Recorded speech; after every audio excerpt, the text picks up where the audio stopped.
شروع اللہ کے نام سے جو بڑا مہربان نہایت رحم والا ہے۔ اے محمد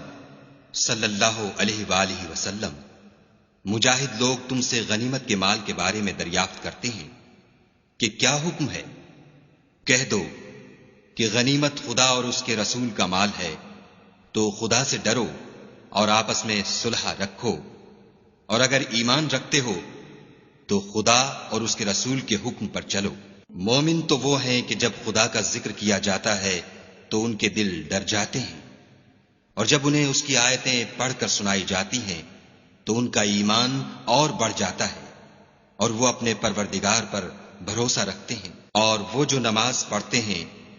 اور جو مال ہم نے ان کو دیا ہے اس میں سے نیک کاموں میں خرچ کرتے ہیں، یہی سچے مومن ہیں، اور ان کے لیے پروردگار کے ہاں بڑے بڑے درجے اور بخشش اور عزت کی روزی ہے۔ ان لوگوں کو اپنے گھروں سے اس طرح نکلنا چاہیے تھا جس طرح تمہارے پروردگار نے تم کو تدبیر کے ساتھ اپنے گھر سے نکالا، اور اس وقت مومنوں کی ایک جماعت ناخوش تھی۔ وہ لوگ حق بات میں اس کے ظاہر ہوئے پیچھے تم سے جھگڑنے لگے، گویا موت کی طرف دھکیلے جاتے ہیں اور اسے دیکھ رہے ہیں۔ اور اس وقت کو یاد کرو جب خدا تم سے وعدہ کرتا تھا کہ ابو سفیان اور ابو جہل کے دو گروہوں میں سے ایک گروہ تمہارا مسخر ہو جائے گا، اور تم چاہتے تھے کہ جو قافلہ بے شان و شوکت یعنی بے ہتھیار ہے وہ تمہارے ہاتھ آ جائے، اور خدا چاہتا تھا کہ اپنے فرمان سے حق کو قائم رکھے اور کافروں کی جڑ کاٹ کر پھینک دے، تاکہ سچ کو سچ اور جھوٹ کو جھوٹ کر دے۔ گو مشرک ناخوش ہی ہوں۔ جب تم اپنے پروردگار سے فریاد کرتے تھے تو اس نے تمہاری دعا قبول کر لی اور فرمایا کہ تسلی رکھو، ہم 1000 فرشتوں سے جو ایک دوسرے کے پیچھے آتے جائیں گے تمہاری مدد کریں گے۔ اور اس مدد کو خدا نے محض بشارت بنایا تھا کہ تمہارے دل اس سے اطمینان حاصل کریں، اور مدد تو اللہ ہی کی طرف سے ہے، بے شک خدا غالب حکمت والا ہے۔ جب اس نے تمہاری تسکین کے لیے اپنی طرف سے تمہیں نیند کی چادر اڑا دی اور تم پر آسمان سے پانی برسا دیا تاکہ تم کو اس سے نہلا کر پاک کر دے، اور شیطانی نجاست کو تم سے دور کر دے، اور اس لیے بھی کہ تمہارے دلوں کو مضبوط کر دے اور اس سے تمہارے پاؤں جمائے رکھے۔ جب تمہارا پروردگار فرشتوں کو ارشاد فرماتا تھا کہ میں تمہارے ساتھ ہوں، تم مومنوں کو تسلی دو کہ ثابت قدم رہیں، میں ابھی ابھی کافروں کے دلوں میں رعب و ہیبت ڈالے دیتا ہوں، تو ان کے سر مار کر اڑا دو اور ان کا پور پور مار کر توڑ دو۔ یہ سزا اس لیے دی گئی کہ انہوں نے خدا اور اس کے رسول کی مخالفت کی، اور جو شخص خدا اور اس کے رسول کی مخالفت کرتا ہے تو خدا بھی سخت عذاب دینے والا ہے۔ یہ مزہ تو یہاں چکھو اور یہ جانے رہو کہ کافروں کے لیے آخرت میں دوزخ کا عذاب بھی تیار ہے۔ اے اہل ایمان، جب میدان جنگ میں کفار سے تمہارا مقابلہ ہو تو ان سے پیٹھ نہ پھیرنا، اور جو شخص جنگ کے روز اس صورت کے سوا کہ لڑائی کے لیے کنارے کنارے چلے، یعنی حکمت عملی سے دشمن کو مارے یا اپنی فوج میں جا ملنا چاہے، ان سے پیٹھ پھیرے گا تو سمجھو کہ وہ خدا کے غضب میں گرفتار ہو گیا، اور اس کا ٹھکانہ دوزخ ہے، اور وہ بہت ہی بری جگہ ہے۔ تم لوگوں نے ان کفار کو قتل نہیں کیا بلکہ خدا نے انہیں قتل کیا، اور اے محمد صلی اللہ علیہ وآلہ وسلم، جس وقت تم نے کنکریاں پھینکی تھیں تو وہ تم نے نہیں پھینکی تھیں بلکہ اللہ نے پھینکی تھیں، اس سے یہ غرض تھی کہ مومنوں کو اپنے احسانوں سے اچھی طرح آزما لے۔ بے شک خدا سنتا جانتا ہے۔ بات یہ ہے، کچھ شک نہیں کہ خدا کافروں کی تدبیر کو کمزور کر دینے والا ہے۔ کافروں، اگر تم محمد صلی اللہ علیہ وآلہ وسلم پر فتح چاہتے ہو تو تمہارے پاس فتح آ چکی۔ دیکھو، اگر تم اپنے افعال سے باز آ جاؤ تو تمہارے حق میں بہتر ہے، اور اگر پھر نافرمانی کرو گے تو ہم بھی پھر تمہیں عذاب کریں گے، اور تمہاری جماعت خواہ کتنی ہی کثیر ہو تمہارے کچھ بھی کام نہ آئے گی، اور خدا تو مومنوں کے ساتھ ہے۔ اے ایمان والو، خدا اور اس کے رسول کے حکم پر چلو اور اس سے روگردانی نہ کرو، اور تم سنتے ہو، اور ان لوگوں جیسے نہ ہونا جو کہتے ہیں کہ ہم نے حکم خدا سن لیا مگر حقیقت میں نہیں سنتے۔ کچھ شک نہیں کہ خدا کے نزدیک تمام جانداروں سے بدتر بہرے گونگے ہیں جو کچھ نہیں سمجھتے، اور اگر خدا ان میں نیکی کا مادہ دیکھتا تو ان کو سننے کی توفیق بخشتا، اور اگر بغیر صلاحیت ہدایت کے سماعت دیتا تو وہ منہ پھیر کر بھاگ جاتے۔ مومنو، خدا اور اس کے رسول کا حکم قبول کرو، جبکہ رسول خدا تمہیں ایسے کام کے لیے بلاتے ہیں جو تم کو زندگی جاوداں بخشتا ہے، اور جان رکھو کہ خدا آدمی اور اس کے دل کے درمیان حائل ہو جاتا ہے، اور یہ بھی کہ تم سب اس کے روبرو جمع کیے جاؤ گے، اور اس فتنے سے ڈرو جو خصوصیت کے ساتھ انہی لوگوں پر واقع نہ ہوگا جو تم میں گناہ گار ہیں، اور جان رکھو کہ خدا سخت عذاب دینے والا ہے۔ اور اس وقت کو یاد کرو جب تم زمین مکہ میں قلیل اور ضعیف سمجھے جاتے تھے اور ڈرتے رہتے تھے کہ لوگ تمہیں اڑا نہ لے جائیں، یعنی بے خانما نہ کر دیں، تو اس نے تم کو جگہ دی اور اپنی مدد سے تم کو تقویت بخشی اور پاکیزہ چیزیں کھانے کو دیں تاکہ اس کا شکر کرو۔ اے ایمان والو، نہ تو خدا اور رسول کی امانت میں خیانت کرو اور نہ اپنی امانتوں میں خیانت کرو، اور تم ان باتوں کو جانتے ہو، اور جان رکھو کہ تمہارا مال اور اولاد بڑی آزمائش ہے، اور یہ کہ خدا کے پاس نیکیوں کا بڑا ثواب ہے۔ مومنو، اگر تم خدا سے ڈرو گے تو وہ تمہارے لیے امر فارق پیدا کر دے گا، یعنی تم کو ممتاز کر دے گا اور تمہارے گناہ مٹا دے گا اور تمہیں بخش دے گا،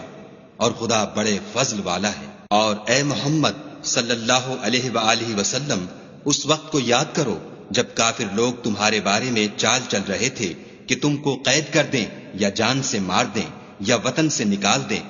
تو ادھر تو وہ چال چل رہے تھے اور ادھر خدا چال چل رہا تھا، اور خدا سب سے بہتر چال چلنے والا ہے۔ اور جب ان کو ہماری آیتیں پڑھ کر سنائی جاتی ہیں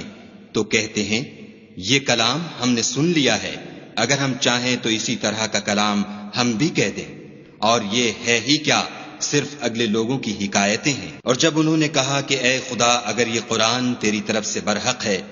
تو ہم پر آسمان سے پتھر برسا یا کوئی اور تکلیف دینے والا عذاب بھیج۔ اور خدا ایسا نہ تھا کہ جب تک تم ان میں تھے انہیں عذاب دیتا، اور نہ ایسا تھا کہ وہ بخشش مانگے اور انہیں عذاب دے۔ اور اب ان کے لیے کون سی وجہ ہے کہ وہ انہیں عذاب نہ دے،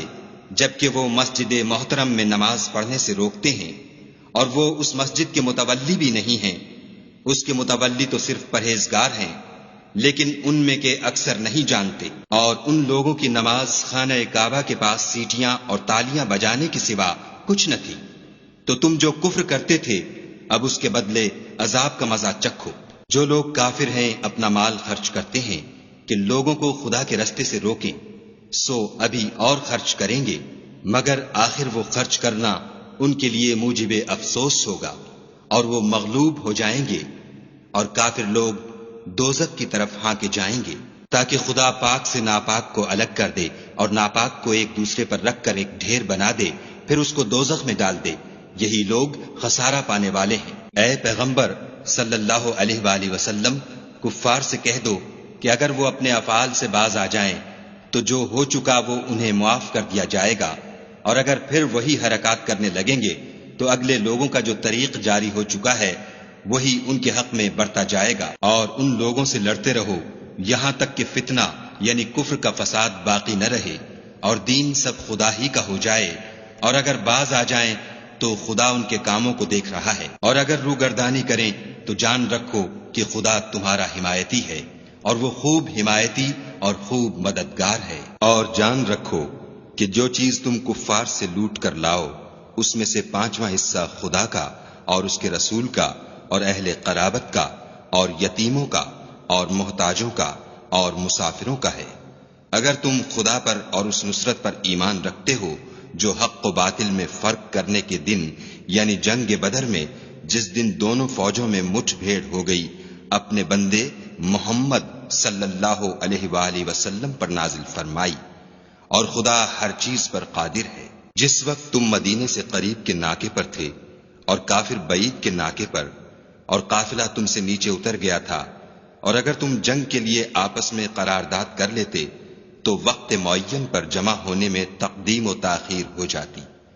لیکن خدا کو منظور تھا کہ جو کام ہو کر رہنے والا تھا اسے کر ہی ڈالے، تاکہ جو مرے بصیرت پر یعنی یقین جان کر مرے، اور جو جیتا رہے وہ بھی بصیرت پر یعنی حق پہچان کر جیتا رہے، اور کچھ شک نہیں کہ خدا سنتا جانتا ہے۔ اس وقت خدا نے تمہیں خواب میں کافروں کو تھوڑی تعداد میں دکھایا، اور اگر بہت کر کے دکھاتا تو تم لوگ جی چھوڑ دیتے، اور جو کام درپیش تھا اس میں جھگڑنے لگتے، لیکن خدا نے تمہیں اس سے بچا لیا، بے شک وہ سینوں کی باتوں تک سے واقف ہے۔ اور اس وقت جب تم ایک دوسرے کے مقابل ہوئے تو کافروں کو تمہاری نظروں میں تھوڑا کر کے دکھاتا تھا، اور تم کو ان کی نگاہوں میں تھوڑا کر کے دکھاتا تھا، تاکہ خدا کو جو کام کرنا منظور تھا اسے کر ڈالے، اور سب کاموں کا رجوع خدا ہی کی طرف ہے۔ مومنوں، جب کفار کی کسی جماعت سے تمہارا مقابلہ ہو تو ثابت قدم رہو، اور خدا کو بہت یاد کرو تاکہ مراد حاصل کرو، اور خدا اور اس کے رسول کے حکم پر چلو، اور آپس میں جھگڑا نہ کرنا کہ ایسا کرو گے تو تم بزدل ہو جاؤ گے اور تمہارا اقبال جاتا رہے گا، اور صبر سے کام لو کہ خدا صبر کرنے والوں کا مددگار ہے۔ اور ان لوگوں جیسے نہ ہونا جو اتراتے ہوئے یعنی حق کا مقابلہ کرنے کے لیے اور لوگوں کو دکھانے کے لیے گھروں سے نکل آئے اور لوگوں کو خدا کی راہ سے روکتے ہیں، اور جو اعمال یہ کرتے ہیں خدا ان پر احاطہ کیے ہوئے ہے۔ اور جب شیطانوں نے ان کے اعمال ان کو آراستہ کر دکھائے اور کہا کہ آج کے دن لوگوں میں کوئی تم پر غالب نہ ہوگا اور میں تمہارا رفیق ہوں، لیکن جب دونوں فوجیں ایک دوسرے کے مقابل صف آرا ہوئیں تو پسپا ہو کر چل دیا اور کہنے لگا کہ مجھے تم سے کوئی واسطہ نہیں، میں تو ایسی چیزیں دیکھ رہا ہوں جو تم نہیں دیکھ سکتے، مجھے تو خدا سے ڈر لگتا ہے، اور خدا سخت عذاب کرنے والا ہے۔ اس وقت منافق اور کافر جن کے دلوں میں مرض تھا کہتے تھے کہ ان لوگوں کو ان کے دین نے مغرور کر رکھا ہے، اور جو شخص خدا پر بھروسہ رکھتا ہے تو خدا غالب حکمت والا ہے۔ اور کاش تم اس وقت کی کیفیت دیکھو جب فرشتے کافروں کی جانیں نکالتے ہیں، ان کے منہوں اور پیٹھوں پر کوڑے اور ہتھوڑے وغیرہ مارتے ہیں اور کہتے ہیں کہ اب عذاب آتش کا مزہ چکھو، یہ ان اعمال کی سزا ہے جو تمہارے ہاتھوں نے آگے بھیجے ہیں، اور یہ جان رکھو کہ خدا بندوں پر ظلم نہیں کرتا۔ جیسا حال فرعونیوں اور ان سے پہلے لوگوں کا ہوا تھا ویسا ہی ان کا ہوا کہ انہوں نے خدا کی آیتوں سے کفر کیا تو خدا نے ان کے گناہوں کی سزا میں ان کو پکڑ لیا، بے شک خدا زبردست اور سخت عذاب دینے والا ہے۔ یہ اس لیے کہ جو نعمت خدا کسی قوم کو دیا کرتا ہے جب تک وہ خود اپنے دلوں کی حالت نہ بدل ڈالیں خدا اسے نہیں بدلا کرتا، اور اس لیے کہ خدا سنتا جانتا ہے۔ جیسا حال فرعونیوں اور ان سے پہلے لوگوں کا ہوا تھا ویسا ہی ان کا ہوا، انہوں نے اپنے پروردگار کی آیتوں کو جھٹلایا تو ہم نے ان کو ان کے گناہوں کے سبب ہلاک کر ڈالا اور فرعونیوں کو ڈبو دیا، اور وہ سب ظالم تھے۔ جانداروں میں سب سے بدتر خدا کے نزدیک وہ لوگ ہیں جو کافر ہیں، سو وہ ایمان نہیں لاتے۔ جن لوگوں سے تم نے صلح کا عہد کیا ہے پھر وہ ہر بار اپنے عہد کو توڑ ڈالتے ہیں اور خدا سے نہیں ڈرتے، اگر تم ان کو لڑائی میں پاؤ تو انہیں ایسی سزا دو کہ جو لوگ ان کے پسے پشت ہوں وہ ان کو دیکھ کر بھاگ جائیں، عجب نہیں کہ ان کو اس سے عبرت ہو۔ اور اگر تم کو کسی قوم سے دغا بازی کا خوف ہو تو ان کا عہد انہی کی طرف پھینک دو اور برابر کا جواب دو، کچھ شک نہیں کہ خدا دغا بازوں کو دوست نہیں رکھتا۔ اور کافر یہ نہ خیال کریں کہ وہ بھاگ نکلے ہیں، وہ اپنی چالوں سے ہم کو ہرگز عاجز نہیں کر سکتے۔ اور جہاں تک ہو سکے فوج کی جمعیت کے زور سے اور گھوڑوں کے تیار رکھنے سے ان کے مقابلے کے لیے مستعد رہو کہ اس سے خدا کے دشمنوں اور تمہارے دشمنوں اور ان کے سوا اور لوگوں پر جن کو تم نہیں جانتے، اور خدا جانتا ہے ہیبت بیٹھی رہے گی۔ اور تم جو کچھ راہ خدا میں خرچ کرو گے اس کا ثواب تم کو پورا پورا دیا جائے گا، اور تمہارا ذرا نقصان نہ کیا جائے گا۔ اور اگر یہ لوگ صلح کی طرف مائل ہوں تو تم بھی اس کی طرف مائل ہو جاؤ، اور خدا پر بھروسہ رکھو، کچھ شک نہیں کہ وہ سب کچھ سنتا اور جانتا ہے۔ اور اگر یہ چاہیں کہ تم کو فریب دیں تو خدا تمہیں کفایت کرے گا، وہی تو ہے جس نے تم کو اپنی مدد سے اور مسلمانوں کی جمعیت سے تقویت بخشی اور ان کے دلوں میں الفت پیدا کر دی، اور اگر تم دنیا بھر کی دولت خرچ کرتے تب بھی ان کے دلوں میں الفت پیدا نہ کر سکتے، مگر خدا ہی نے ان میں الفت ڈال دی، بے شک وہ زبردست اور حکمت والا ہے۔ اے نبی، خدا تم کو اور مومنوں کو جو تمہارے پیرو ہیں کافی ہے۔ اے نبی، مسلمانوں کو جہاد کی ترغیب دو، اگر تم میں 20 آدمی ثابت قدم رہنے والے ہوں گے تو 200 کافروں پر غالب رہیں گے، اور اگر 100 ایسے ہوں گے تو 1000 پر غالب رہیں گے، اس لیے کہ کافر ایسے لوگ ہیں کہ کچھ بھی سمجھ نہیں رکھتے۔ اب خدا نے تم پر سے بوجھ ہلکا کر دیا اور معلوم کر لیا کہ ابھی تم میں کسی قدر کمزوری ہے، بس اگر تم میں 100 ثابت قدم رہنے والے ہوں گے تو 200 پر غالب رہیں گے، اور اگر 1000 ہوں گے تو خدا کے حکم سے 2000 پر غالب رہیں گے، اور خدا ثابت قدم رہنے والوں کا مددگار ہے۔ پیغمبر کو شایع نہیں کہ اس کے قبضے میں قیدی رہیں جب تک کافروں کو قتل کر کے زمین میں کثرت سے خون نہ بہا دے۔ تم لوگ دنیا کے مال کے طالب ہو